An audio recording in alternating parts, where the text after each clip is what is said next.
नेहा, आज तुम्हारी जेठानी सोनिया तुम्हारी शादी के बहुत वक्त बाद घर आ रही है। सारी तैयारी अच्छी तरह से कर लेना। रागिनी बोली। जी मम्मी जी, आप उनकी पसंद नापसंद के बारे में बता दीजिए, बाकी सब मैं संभाल लूंगी। नेहा भी अपनी जेठानी सोनिया के साथ रहने के लिए बेहद उत्साहित थी, क्योंकि उसकी शादी में तो उसकी जेठानी सिर्फ 2 ही दिन रुककर वापस चली गई थी।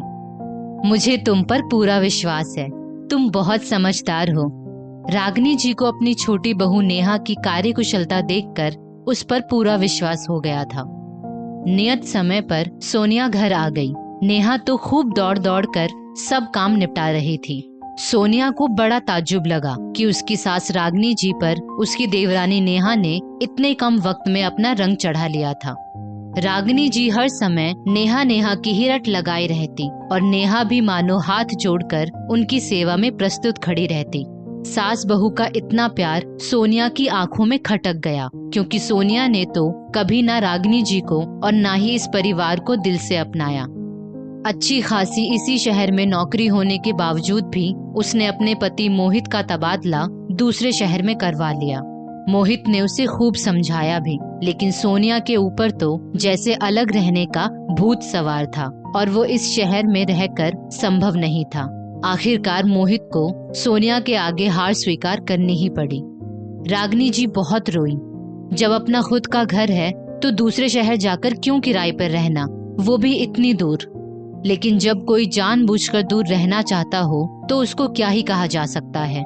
पर आज सोनिया को इस तरह रागिनी जी का नेहा से स्नेह देखकर बिल्कुल भी अच्छा नहीं लग रहा था।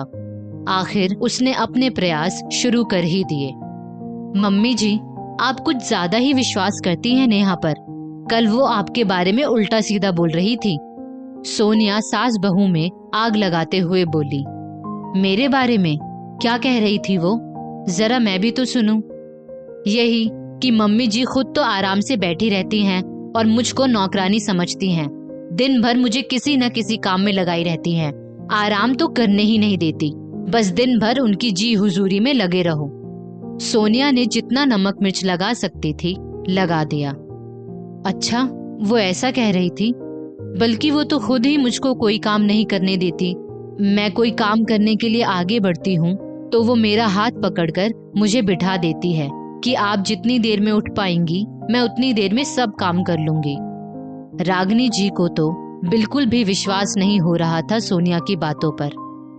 अरे वो सब दिखावा लगता है मुझको, मुंह पर कुछ और पीठ पीछे कुछ और, वरना मुझसे वो ये सब खुद क्यों कहती? सोनिया बोली। अच्छा, उसकी ऐसी सोच है। अच्छा हुआ तुमने मुझे बता दिया, वरना मैं तो इसी गलत फहमी में रहती कि नेहा तो बहुत अच्छी बहू है। आजकल तो जमाना ही खराब है, किसी पर भी विश्वास करना कठिन है। रागिनी जी ने ऐसे ही अनमने मन से अपने मन के भाव प्रकट कर दिए और सोनिया बड़ी खुश हो गई कि चलो, मम्मी जी के मन में कुछ तो खराब भर दिया मैंने नेहा के प्रति। चलिए उठिए मम्मी जी और भाभी जी, आप लोग गर्मा गर्म चाय पीजिए। और भाभी, आपके मनपसंद पालक के पकौड़े तैयार है। मैंने सोचा क्यों आपको डाइनिंग टेबल पर बुलाया जाए, आज मम्मी जी के कमरे में ही क्यों नहीं। नेहा हाथ में ट्रे पकड़कर आ गई सासू माँ की चमची। इस तरह अचानक नेहा को सामने देखकर सोनिया चौंक पड़ी। हाँ, आ जाओ नेहा बेटा, तुम भी साथ में ही बैठकर चाय पी लो। रागिनी जी नेहा का हाथ पकड़कर बोली। ये क्या हुआ मम्मी जी को? अभी तो नेहा के बारे में आप कुछ और कह रही थी और अब इतनी जल्दी पलट गई। सोनिया फिर से कुनमुनासी गई। नेहा बेटा, एक बात बताओ, मैं तुमको नौकरानी समझती हूँ? रागिनी जी ने नेहा से ही पूछ लिया। मम्मी जी, आप ये क्या कह रही हैं? सोनिया चौंक पड़ी। उसे रागिनी जी से ऐसी उम्मीद बिल्कुल भी नहीं थी। नहीं सोनिया, इस समय तुम चुप रहो, मुझे नेहा से साफ साफ बात करनी है। आखिर सामने सामने पता चले कि इसके मन में मेरे लिए क्या भावनाएं हैं। नहीं मम्मी जी, ऐसा कुछ नहीं है, नेहा ने कहा। मैं तुम्हें दिन भर काम में जबरदस्ती जुटाए रहती हूँ? रागिनी जी ने फिर पूछा। बिल्कुल भी नहीं, मैं तुमसे दिन भर जी हुजूरी करवाती हूँ? नहीं मम्मी जी, मैं तुम्हारा ख्याल नहीं रखती हूँ। एक बेटी से भी बढ़कर रखती हैं, नेहा बोली। फिर तुमने सोनिया से मेरे बारे में उल्टा सीधा क्यों बोला? मम्मी जी, मैंने तो आपके लिए भाभी से किसी भी तरह की कोई बात ही नहीं की, बल्कि कल जब आप सत्संग में गई थी तो भाभी खुद आपके लिए तरह तरह की बातें कर रही थी, और तब भी मैंने उनसे कहा था कि मुझे आपकी किसी बात का विश्वास नहीं, क्योंकि मैंने इतने दिनों में जितना मम्मी जी को जाना है उससे तो यही सिद्ध होता है कि मम्मी जी एक बहुत ही प्यारी सासू माँ है। और हाँ भाभी, आप फिर कभी मम्मी जी के बारे में ऐसी कोई बात मुझसे ना करिएगा, क्योंकि कोई भी बेटी अपनी माँ की बुराई नहीं सुन सकती। बस मुझसे परिवार की खुशियों की खातिर इतनी सी गलती हो गई मम्मी जी कि मैंने घर का वातावरण खराब ना हो इसलिए आपको ये सारी बातें नहीं बताई। और भाभी, मैंने तो आपसे बड़ी बहन समान स्नेह किया और उसका बदला आपने मुझको इस तरह से दिया। मुझे बहुत अफसोस हो रहा है इस बात का भाभी, और सब कुछ सही है, लेकिन मुझे अपना आत्मसम्मान बहुत प्यारा है और उतना ही प्यार मुझे अपनी सच्चाई से भी है, क्योंकि ना मैं झूठ बोलती हूँ और ना ही मुझे झूठ अच्छा लगता है।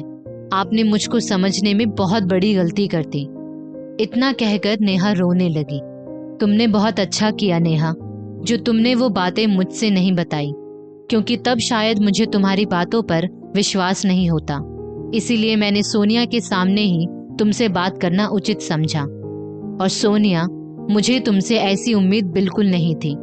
तुमने तो कभी मुझे सासू माँ सा प्यार नहीं दिया, उल्टा नेहा और मेरे मन में भी एक दूसरे के प्रति नफरत पैदा करने का सोच रही थी।